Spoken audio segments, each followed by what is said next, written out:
Hi, everyone. I'm going to give everyone a minute or two to join in.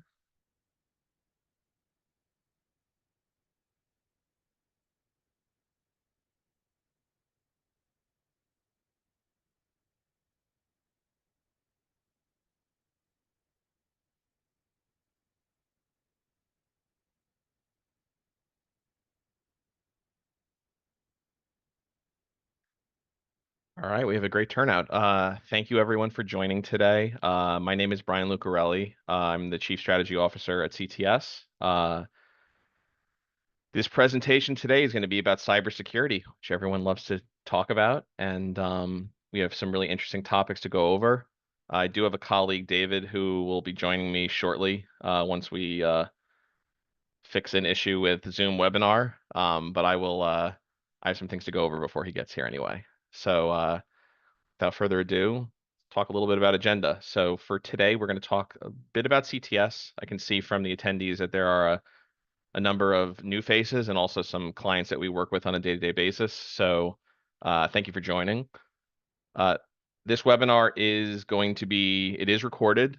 We will be providing the information as a follow-up email to anyone who did attend, as we'll also be going through some questions at the end. So if you have any questions that you'd like to ask, we have a specific section at the end of the webinar to go over any of those questions. Additionally, if you have any follow-up questions that you're not comfortable asking during this session, my contact information is available at the end. Ani, who runs our marketing side, will send over a follow-up. And if you want to have a conversation after, we're happy to do so. This session we're booked for an hour, but we found this will probably be around a half hour. Try to save everyone's time, get everyone's time back. We will be going through what challenges we're seeing today, which are schools are experiencing in general, but related to the PowerSchool breach that occurred in the December-January timeframe of a couple months ago, and putting that into the context of what we think schools should be doing to protect themselves in this age of ever-growing threats around the landscape. So we have some very concrete steps that we put together that we recommend to schools to get more secure without breaking the budget. And as a follow-up to this, we have some next steps around how, if you'd like, CTS can help. Otherwise, a lot of the steps that are in here you can take to your internal IT team or MSP that you use and go and execute. So we wanted to make this not a CTS sales pitch. It's more giving back to our community around cybersecurity and what we're seeing in the landscape. So I'm on the right. David's on the left. David's face will hopefully show up at some point later. If it doesn't, we worked on this together, and we're good at dealing with. Oh, there he is. So David is runs our cybersecurity team at CTS on the advisory services side and also on the uh, protection side of the house. David, I will unmute you.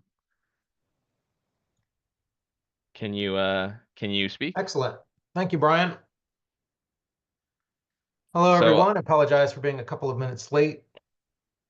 Not sure if my video's here, I'll go. Yeah, your disabled as video. well. Yeah, go ahead. But I believe everyone can hear me. So good Yep. afternoon. I'm happy to spend some time with you all today. My name's David Andradina. I'm the cyber practice lead here at CTS.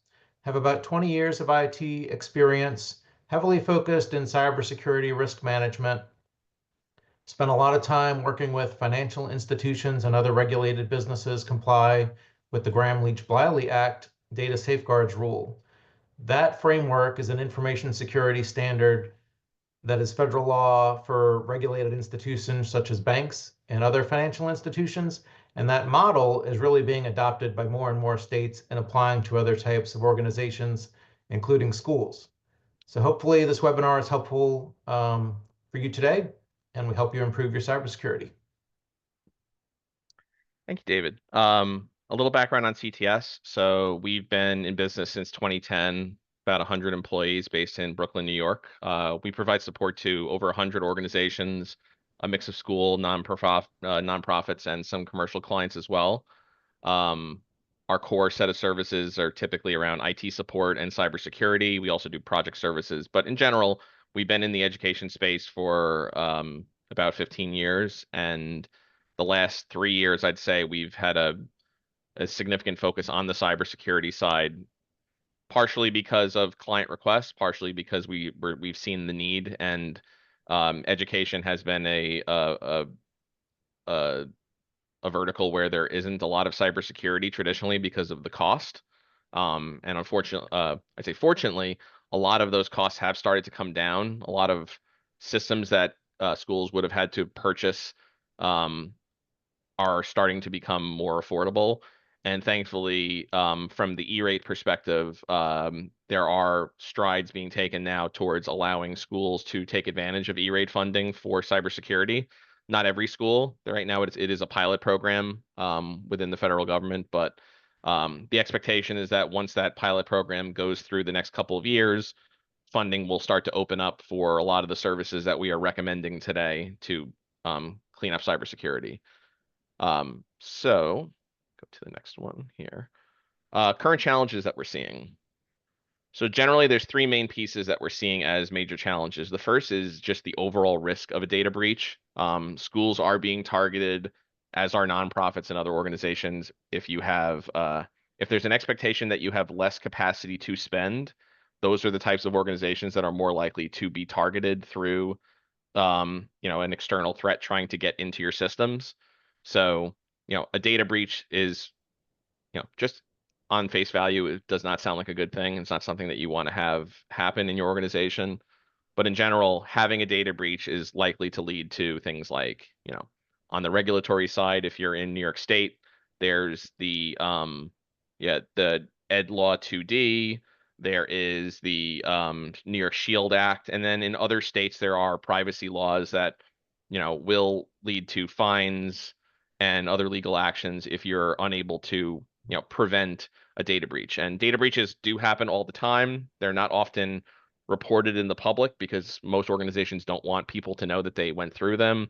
But there are websites, K-12-6 is a big one on the K through 12 side that reports breaches that tend to come through like local newspapers and stuff like that. But it's happening all the time. And the other piece is really reputational damage. So whether you're a public school or a charter school or a private school, it is not advantageous for enrollment to have your school be in the news because of a breach. So obviously you want to take as many steps to reduce your risk of that happening. You can't do anything to prevent it completely, but you can reduce the risk by adding as much in the way of controls and policies. The second piece is cyber insurance. So in general, cyber insurance is becoming a really important thing to have. It has been for a while, but it's getting more and more important because the breaches are happening more and more often. And it's one of those things where the requirements are going up as well. So we do recommend putting in place these controls to meet cyber insurance requirements. And it will typically bring down your premium cost and increase the amount of coverage that you can have because you have a cyber insurance plan in place that is you have cybersecurity controls in place. And then the last piece is regulatory requirements. So from speaking for New York State, which is where a large portion of our clients are, Ed Law 2D is a kind of overarching security requirement that came through the state Senate and was signed into law. We started to see last January there was letters that came out from New York State from Department of Ed saying we are going to audit on these couple of key factors.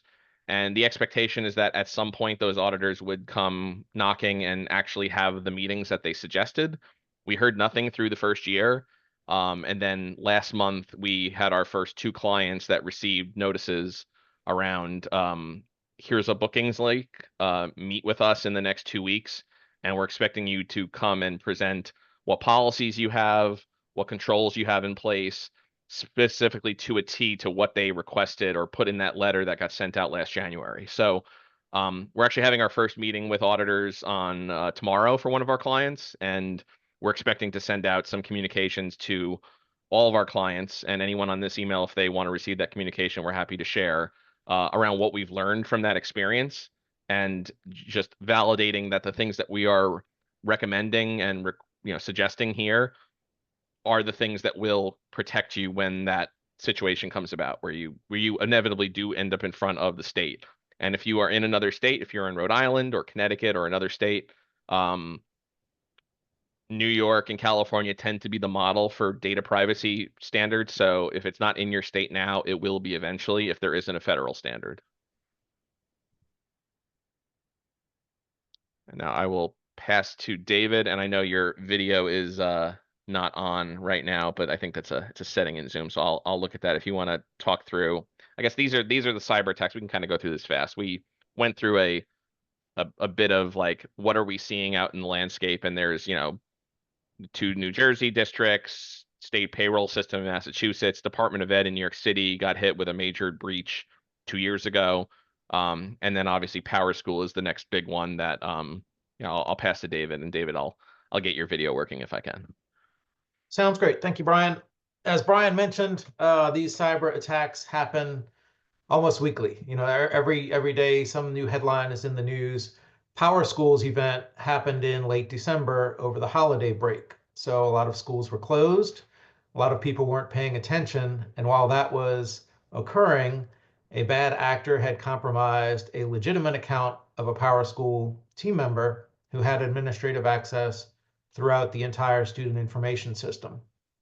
As a result of that, millions of records of students, teachers, and students' guardians were exposed on the dark, were exposed. The hacker demanded ransom in exchange for the promise of deleting that data.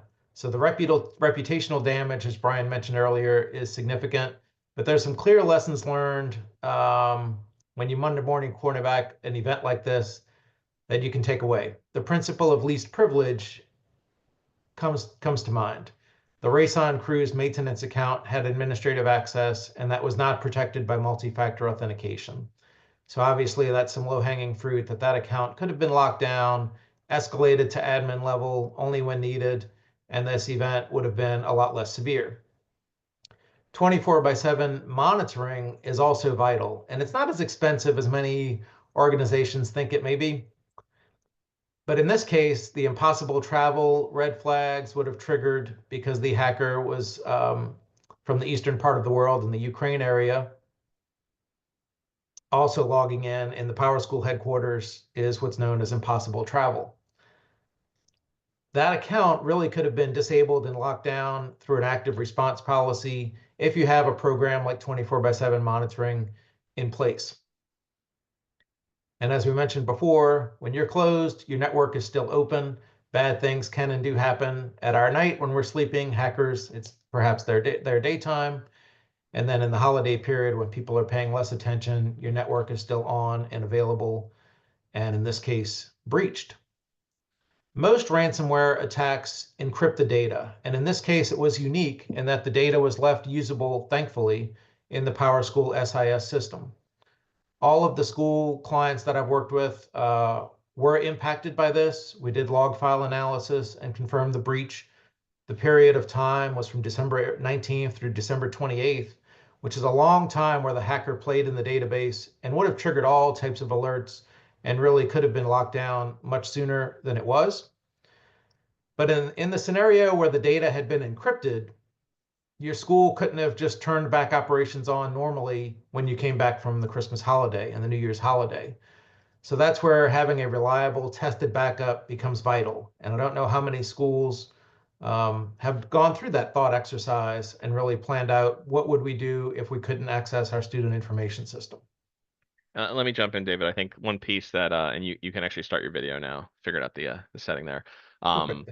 The one piece to note is that the point of this webinar is not to say PowerSchool bad and go find a different SIS system. It's easy to always pick on when companies do have a breach.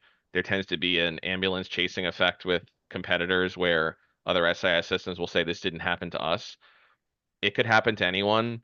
It is notable though that there were some security controls that they probably should have had in place, things that we recommend to our clients, and PowerSchool is a much larger and for-profit organization than most of our clients. So it's like disappointing, I'd say. But if you do a like for like comparison with PowerSchool with, five other SIS systems, it's entirely possible that those other companies have done even less than them.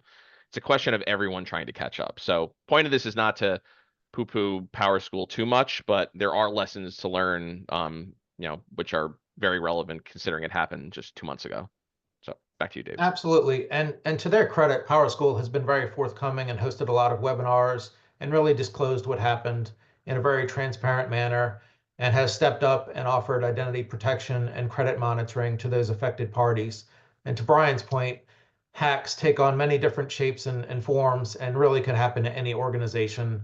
And it's easy to Monday morning quarterback and nitpick what could have been done differently. To that point, we've it's hard to know where to begin, and that's where our next slide kind of kicks in. When schools assess their risk posture, really the first question to ask is, where do I begin? What is this NIST framework all about? It's hundreds and hundreds of recommendations, and it can seem overwhelming.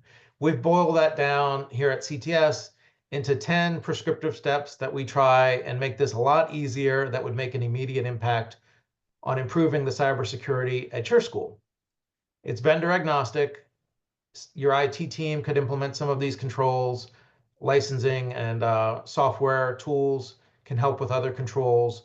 And then just having a qualified individual is what's noted on most frameworks. Somebody who can really help with your advisory and speak to the direction that you're going in and checking all of the boxes. And really the thing to keep in mind here is good cybersecurity overlays with cyber insurance requirements, which overlays with the framework that these emerging laws are based upon. So everything kind of stacks up together. And I'll add that for customers that work with CTS today, typically total care and essentials customers, where you have a client manager and they're providing you with our technology planning, and there's like an assessment that we do. A lot of clients are probably having those conversations now or are about to. This is about in the time frame. We do check, we do provide a gap analysis on a lot of the items that are in here around like, do you have multi-factor authentication? Yes or no? Do you have it on your email, but do you also have it on the applications that you use? So if you are an existing customer, this is built into a bunch of other questions that we ask when we do that gap analysis. But anyway, so David, so just for existing clients that have seen us go through this like 10-step thing is a newer thing. We designed this to try to simplify it even more because we find that even when you talk about 20 things, it's like I can't, it's too much. So like 10 seems like a better round number. And you can make a big impact with just 10 versus the 25, 30 different things that you probably should do in the long run. So that was the logic there. But anyway, I'll jump to number one. And really where you should start, where everyone should start, is multi-factor authentication. And you need to think about this in terms of where are you logging in today, where you're gaining access with just a username and password. And hopefully those credentials aren't shared, but in some cases, shared accounts still exist. And this could be things like your firewall, your switches, your network infrastructure, in addition to your file servers and your computer workstation. Banks have done an outstanding job of leading the charge here, that you really can't check your credit card statement without getting challenged for a second factor. And the concept here is just something you have, something you know, of course, is your password, and something you have, such as your cell phone, so you can get that second code. The best practices is through an authenticator app, such as Microsoft or Google, but other methods that are also commonplace today is a phone call or a text message. And just implementing MFA everywhere increases your security exponentially. When a username and password becomes compromised, it's rendered useless if it's properly secured by MFA. And the key thing I'll add here is that email is not the only thing. People get very fixated on I put MFA, my MSP put MFA on my Microsoft or on my Google, and now I'm good. Think about all the other systems that might store confidential data. That could be an SIS system, that could be a Dropbox, any system that has data that you wouldn't want to get leaked out onto the internet. Do you have MFA into that system? And the typical way that it's done now is not necessarily turning on MFA and having your staff have to learn, like put another code into your phone. It's single sign-on where they're logging in through their Google or they're logging in through their Microsoft, and then you're setting up MFA on that system. and that protects all of the different apps that are set up for single sign-on. So that puts you in it's a lot easier to get it done versus setting up an SMS token to like 50 different applications. Go the single sign-on route, and it will be much easier generally. That's exactly correct. And really, to highlight how effective this is, guidelines from many years ago recommended password changes every 90 days. And some systems you have may still require that. NIST guidelines have pivoted a long time ago now, and that they don't recommend password changes at all unless clear evidence of an account compromise. And the reason for that is your system should be protected by MFA. Single sign-on makes that easier, and those credentials become unusable even if compromised. And if you make people change their passwords every 90 days, they tend to make really silly, easy to remember passwords like spring 2025 exclamation point that are Yeah, very easy for someone to guess. So, security goes down yeah. inadvertently. That's exactly the point. Step two, and this is vital. It's backups everywhere. The 3-2-1 principle really kind of drives this, that you have 3 copies of your data on 2 different types of media in multiple locations. If your building is affected by a natural disaster, such as a fire, um, your on-site servers are unusable. So you really should have a cloud backup. And in the event of a ransomware attack, which is very commonplace, where your data is legitimately held hostage and encrypted and unusable, unless and until you pay the ransom, what I've always recommended to clients is never pay the ransom. Every circumstance is different. But ultimately, if you have backups that you can pivot to, ransomware shouldn't keep you up at night. And testing those is vital. It's not enough to rely on your cloud-based systems. Many of you have hosted email through Microsoft or Google, along with SharePoint or Google Workspace. Those documents are also subject to user error. Team members may move folders, delete folders. Those folders may also be compromised. So having a third-party backup is really best practice for compliance reasons and cyber insurance requirements that we've spoken about as well.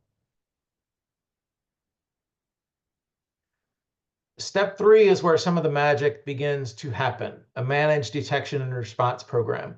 And as we talked about, one of the lessons learned in the PowerSchool event, having a hacker loosen your environment for a week's time is too long. Some of these security threats, once recognized, need urgent and immediate action. And in the old days, it used to be you would install your antivirus software of choice, whether it be Norton or McAfee led the way many years ago. And those virus definition files would update periodically, and it was considered good. You were okay, you were safe.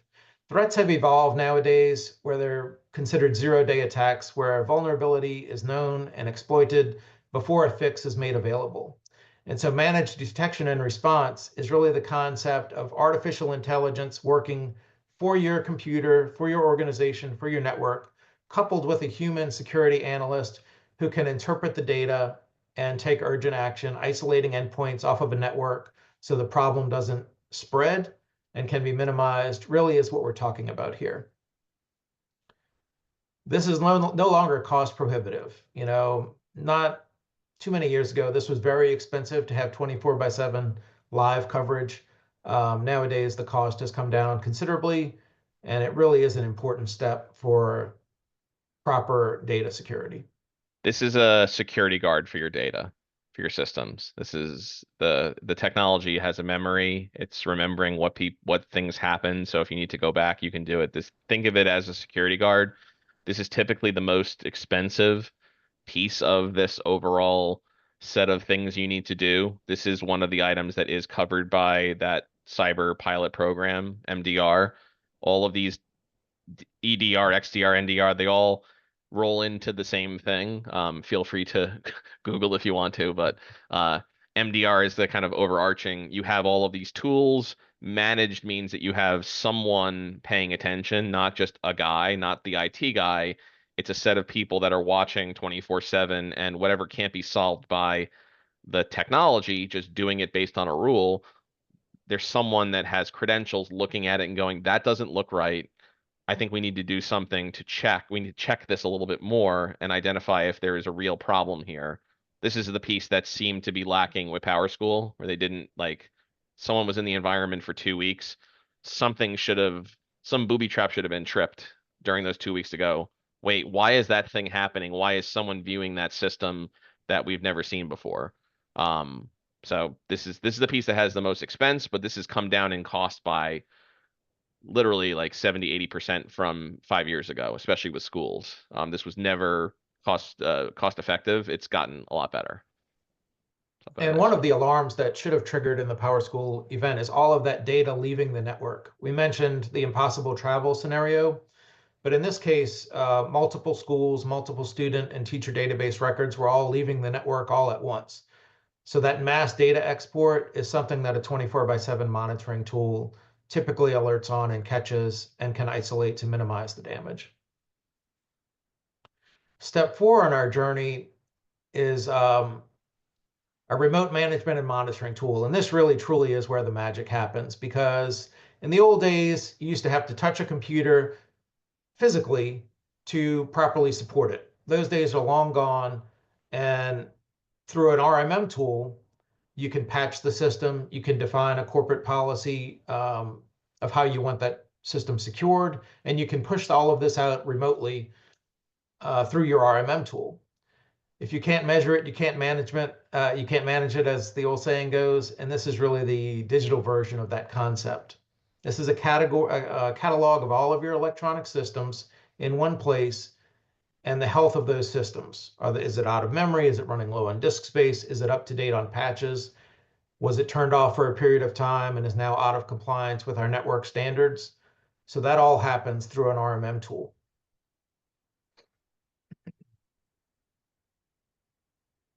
Step 5 on our blueprint, security awareness training. And the unfortunate reality, regardless of the type of business that you have, is that users, in schools cases, it's your teachers and your staff members and your administrative staff and your support staff. Users are always going to be your weakest link. We're human. We get bombarded with emails. Some are good, some are bad. And so you really need to implement a security awareness training program.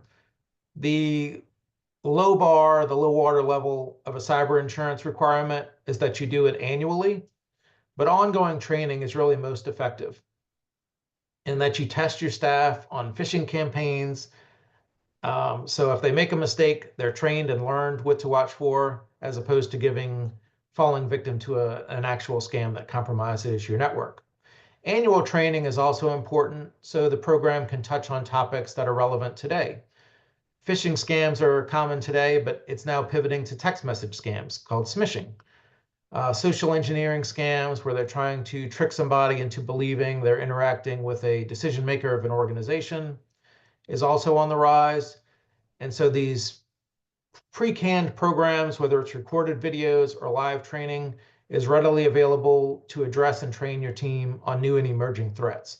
This is a really simple program to implement through a variety of ways. Step 6, coupled with security awareness training, advanced email security is also vital. So it's not enough to rely on the built-in security controls that Google and Microsoft offer to try and define, allow, and block list and categorize messages into a junk folder or a clutter folder. You really need a better system that's scoring each individual message and deciding if it's a likely scam or not. The system we use for our clients tags each message red, yellow, or green. And red or yellow triggers alarm bells, that those need more action before you click on links. And even if you make a mistake and click on a link, it can go further and sandbox that link, detonate it, and determine if it's a problem, if it's a known phishing scam where they're trying to steal your credentials. The other part of email security gets very technical, but you'll hear these acronyms thrown out a lot, and it's SPF and DKIM and DMARC records. And so these are all controlled by your DNS records of your domain, and they're vitally important. And this is really defining which systems can send mail on your behalf for your school. In addition to your mail server, you may have scan to email programs or CRM programs, other authorized systems that can be trusted and defined in your sender policy framework, which is what SPF stands for. So those systems can send an email on your behalf. DKIM is checking to see if the message was altered in transit. So there's all of this metadata and headers with every email. And so machine learning can determine whether or not that followed the proper path or if the contents of the message were intercepted and adjusted. And a key And thing I want then, to highlight here yeah, is go that ahead. these are free to set up. So this is one of those things that it needs to get set up at some point and it needs to be maintained if you do use your email to send out. Let's say you use a system like a HubSpot or a MailChimp to send out mass emails for marketing or for some other purpose. You need to set up the records to allow for emails to come from those addresses. Otherwise, they might get blocked by other places. So this is just a free thing that that your IT people should be doing. And then the other piece, the email security, I often hear people say, Microsoft and Google have a spam filter, and they do. And it's not terrible. It's just there is stuff that gets through it, and having another layer tends to block a lot more. And the biggest issue tends to be more social engineering now, where people will send an email saying they're the CEO. They'll blank out the email to make it look like it's them. And these tools can catch it. Doesn't catch it all the time, but it's just another layer of security that we do recommend. And by nature, it's just unfortunate. Email is inherently flawed in that anyone can send an email that looks like it's coming from anyone else. And so that's why these security frameworks that have been adopted, SPF and DKIM and DMARC, exist. And the last one that we didn't cover, DMARC is just the sender giving advice to the recipients on how to handle messages that may fail the SPF or DKIM. And typically you can quarantine or reject the message outright if it really is violating those predefined policies. And as Brian mentioned, MX Toolbox is one of the free tools that you can check. It's just simple DNS records. Are these in place? Are these not in place? And the person that manages your domain can set those up relatively quickly. Step 7 involves your network infrastructure. So it goes without saying conceptually, guest on your guest Wi-Fi sitting in your common space shouldn't be able to see your corporate data. But if the network is not properly segmented, that gap may exist. So the concept of segmentation is just separating assets and isolating um, endpoints within your infrastructure so they all logically are grouped together and make sense. Phones have a quality of service requirement. If you use a voice over IP system, that can be done through network segmentation. But from a security standpoint, it's really as simple as your corporate network should be separate from your guest network. Your Wi-Fi should be on its own VLAN or virtual network segment. And even your management infrastructure should be isolated as well. So if the worst happens and one of those segments is impacted, it doesn't domino and spill over into your other network segments. And you have to keep in mind here that the radio signals within the Wi-Fi beacons travel much further than in years past. So it's not unreasonable for a bad actor to be sitting in their car picking up your school's Wi-Fi signal. And if it's not properly secured, they're trying to penetrate corporate assets. They're trying to access your SIS system. They're trying to access your accounting system. Anywhere where there's a financial incentive where they can do real damage. And so that's where network segmentation really comes into play. And again, there's no cost to implement this. This is just a little bit of technical know-how, and it's really logically done through your existing infrastructure. And I'll say, in general, um, MSPs have gotten much better with this over the last 5 to 10 years. It used to be it's very easy to just make a flat network and have everything talk to each other. And then people started to make guest networks. And then the proper setup now is to segment as much as you possibly can. It can make things a little harder, but even things like staff should not be able to access from a staff network your actual IT infrastructure. Because if someone's laptop gets compromised or they plug in some other device, you don't want that to be able to connect back to where the firewall is. So you can go crazy and segment into 20 different segments, but we usually see it down to staff, guests, and then back-end infrastructure, and then you'll have voice and security cameras tend to be on separate networks too, because security cameras tend to be a little less secure, a little bit funky. So keeping cameras separate usually makes a lot of sense. And as we discussed in our earlier in our presentation, excuse me, all of these steps kind of build upon each other. So if you think about the network segmentation that we just discussed, and then extend it on to your endpoints and your computers that your staff is working on every day, there's specific controls that really should be defined and thought out and implemented so these computers are locked down. Auditors, one of their common practices is they'll go around an organization and scatter USB drives. And so curious people may take that USB drive and pop it in to the port on their computer. And so if it's blocked, that USB test device does nothing. But if it's not blocked, just by inserting a USB, a foreign device like that, it could be introducing malware into your environment. A staff member that's leaving the organization may pop in a USB drive and export data that's confidential to your school. I had a client in the past lose, excuse me, their entire CRM system through a USB drive, and it was an insider attack, and that people know they're, if they're up to no good. So these types of controls that we're going to talk about here really build upon each other and make a lot of sense. Screen lock, we didn't include on the slide, but also has a place to play. So a teacher may get up from their desk and go on break, and everything open on that computer, if the session doesn't automatically lock, is open and available. So his or her email may be on the screen. If the USB drives aren't protected, someone could sit at that desk and take full control over that computer. Local admin rights are critical here. Most computers still have local administrative rights for the team member that's logged into that machine. And what that means is anything can be done on that computer without any elevation prompts or interruptions because they have full administrative access. A colleague of mine likes to fish. He always would go every day to this website that was dedicated to fishing and the tips and tricks on how to improve, that sport. It was supported by ads. So in the old days, websites used to have ads right on the right side column of every page, and that's how they paid their bills. The ad server of this particular website was infected.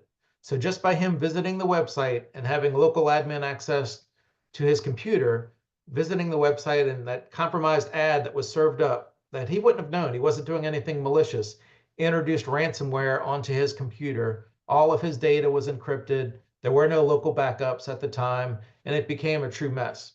So local admin rights, removing those from the endpoints serves a lot of good. It introduces a little bit of a learning curve and some pain points into your staff, but the security benefits are significant, and Yeah, they should also be. I want to add to that. I mean, in general, we'll recommend removing local admin rights because it does make you more secure. The common response is that, well, if you remove my local admin rights, what happens when I need to install an update to Adobe or I need to install an update to some other application? Or what if I really have a good reason for doing it? The two ways that we typically will address that, off the top, you can just put a ticket into IT, but then that introduces delays.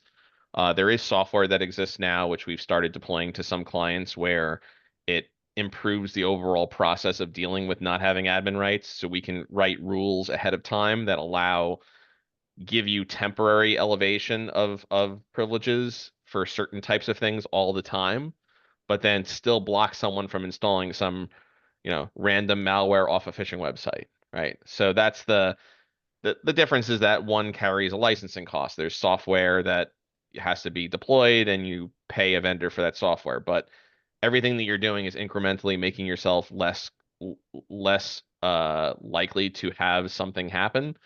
So you have to go through a whole risk management process. You could do every single thing on this list and blow every bit of budget you have in IT, or you say, I want to do these three things this year. This will make us more secure. And then next year, I'm going to look to increase the budget to add two more things and step your way up to it, which is perfect segue into step 9 and 10, obviously, David. But Yep. doing that risk management process is really important. And there's Anyway. endless controls that you can deploy onto your Oh yeah. endpoints. Disk encryption is free. There's no cost to doing that. It just needs to be turned on, particularly if you have laptops in your environment. Those devices can be lost or stolen much more easily than a desktop that's tethered to the floor. But sharing your wireless password, most of us do it through what's called pre-shared key. And that key may be printed on a label or a sticky note and shared all throughout your organization. There's much more secure ways to do that, and a lot of topics to consider when it comes to endpoint security. How these are rolled out: if you have a traditional Active Directory server in place, group policy can be defined on your domain controller. If you've migrated to the cloud, Microsoft Intune is really the platform of choice to define and implement some of these security controls and impact your endpoints positively. Step 9, as we pivot over here, this can get out of control quickly. It's a hard process to go through, but it really is a deep dive into all vendors, all third-party vendors that may have your data, your CRM system, your accounting system, your SIS system, and so on, your accountant. You really need to review annually who has access to your data, and you may or may not be legally obligated to protect it, but those guidelines are becoming more and more frequent. New York implemented the NY2D law that we referenced earlier. Rhode Island has a law kicking in January 1 of 26. Georgia, I do not believe, has a law in place today. But all of these formal regulations are coming down the pipe that you're ultimately going to be responsible for what is happening with the data that you've been entrusted to protect. And so a third-party vendor review really is critical. And you really need to ask your vendors two things. How do they process or handle your data? A data processing agreement attesting to that. And then doing some type of risk assessment, obtaining a audit report if they have one, or doing your own risk assessment where you kind of go through, could even be as simple as these 10 steps. What is your organization doing for multi-factor authentication, and so on down the list.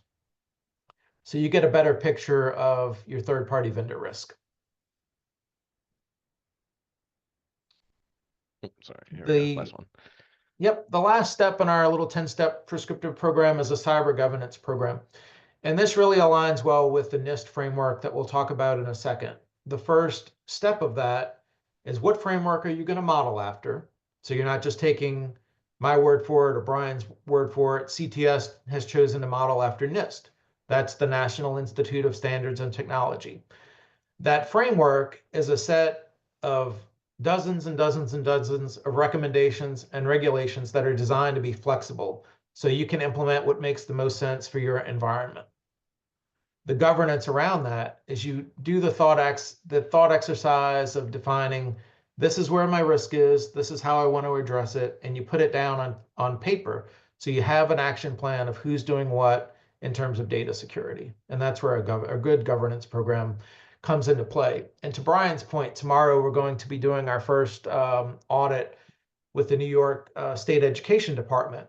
And in preparation for that, the first question they ask the client is, where are your policy documents? Do you have an incident response plan, an acceptable use policy, a password policy, disaster recovery plan, and a privacy and security policy?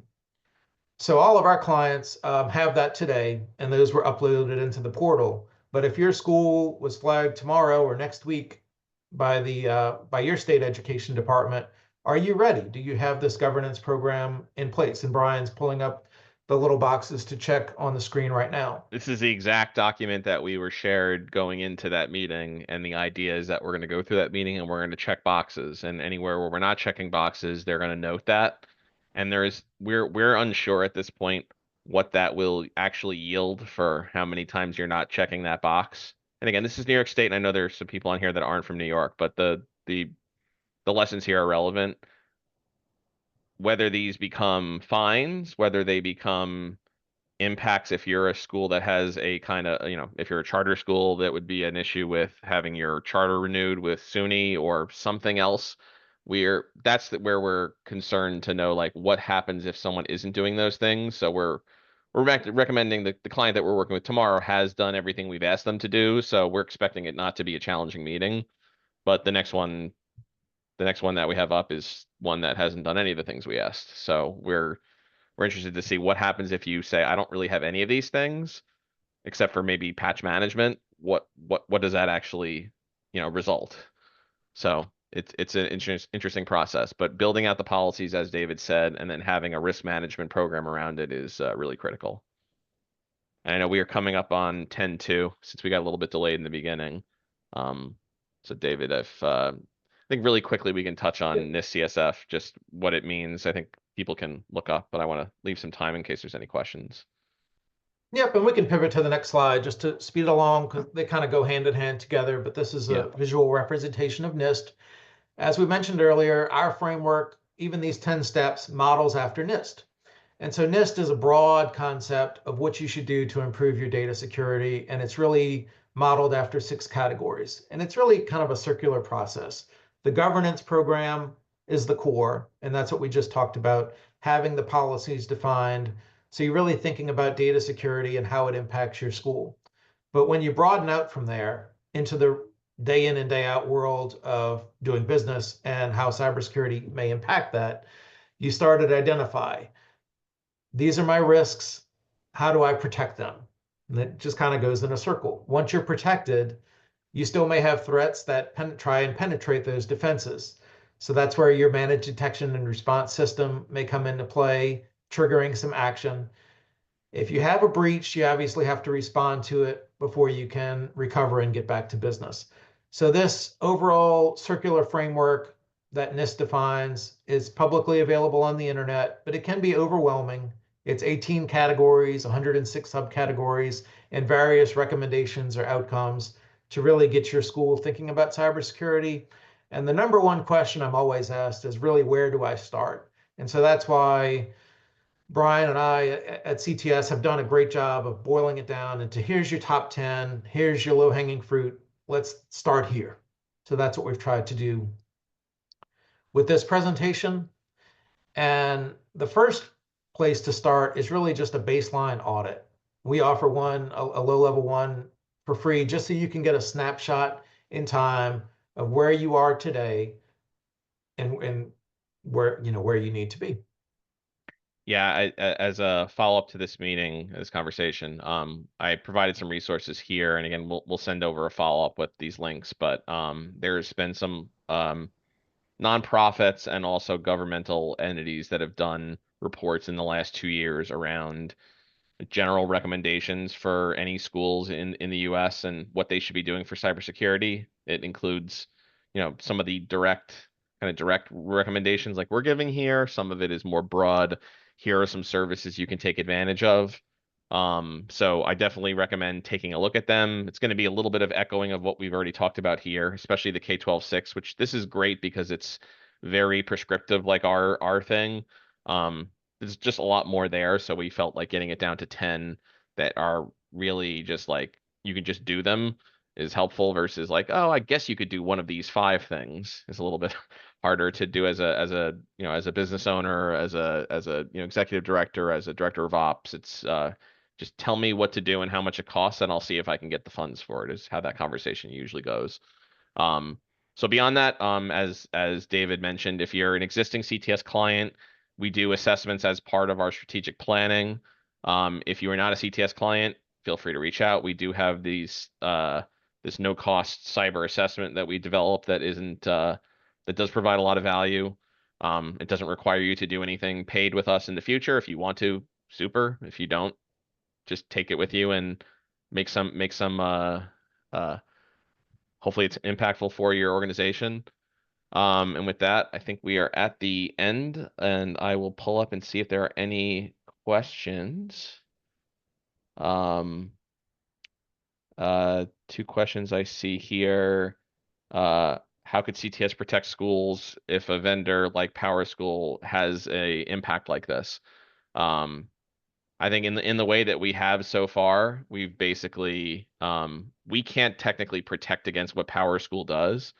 We can recommend that you do everything possible to protect yourself by, improve, turning on multi-factor in your environment when accessing PowerSchool for any administrators, anyone that would have that level of access. Um, we're going to continue to fight for our clients when we see data breaches happening to get as much information as possible. We're going to recommend putting in place backups wherever possible. So this is why Microsoft and Google, it's a good idea to have a third-party backup because what Microsoft and Google do natively is not enough. It's something, but it's not enough. And and yeah, continuing to be on the lookout for these types of things. PowerSchool did a good job of communicating what issue they had, but we do see, credentials showing up on the dark web and going, how do I protect against this? And that's it's something that is concerning, obviously. I think that might be the only. Ani, any other ones that you want to add or anything you want to mention as we close out?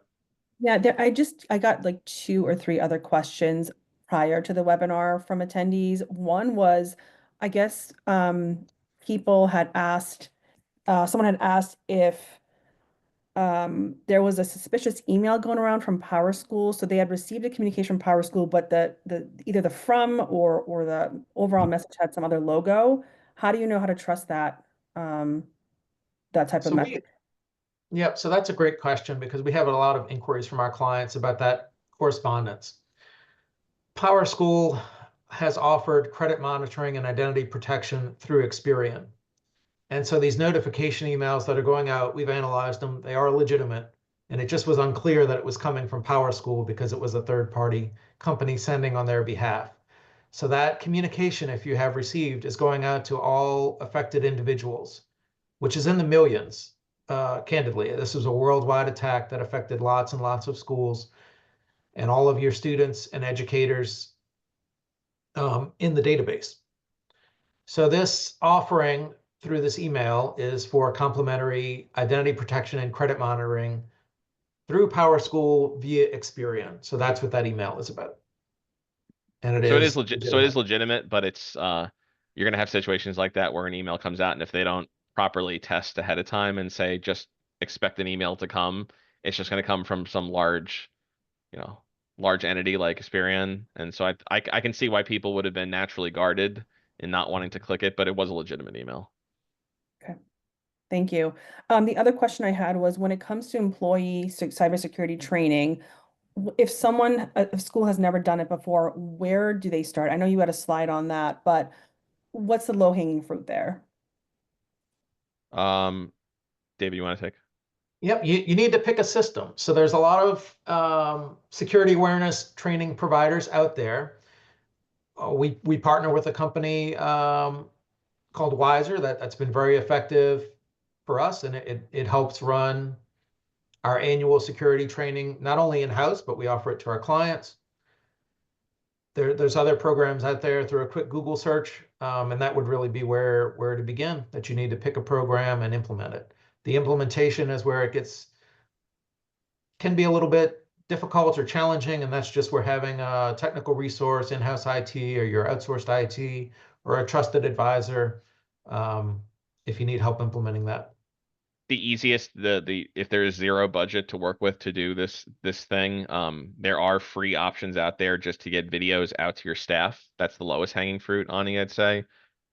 We usually recommend doing the full shebang where you're doing the simulations and you're tracking with an audit lot, like you're seeing that everyone did it and following up with them and making sure every single person checked the box from a compliance standpoint. It's really important. But absent that, at least getting some training videos out to your staff and saying you need to watch this, just so you're making the attempt to heighten their awareness of what's going on and not clicking things that come through their email without, disregard without regard. Um, that's really important. But we do recommend if you can find the money in the couch cushions, that's where, putting in place a security awareness training system is not terribly expensive and it's very impactful. Thank you. We just got one more question from Joseph. It looks like you're referring to CTS clients, but could you clarify what CTS stands for in this context? Is cybersecurity assessment for all clients? Yeah, so we have because we have some clients that are like where we do unlimited, like, everything, and then there are clients where we're just doing network support. Those clients typically we're not doing, full budgeting on everything that they do because we're not working with their end users. The cybersecurity assessment is free for everyone.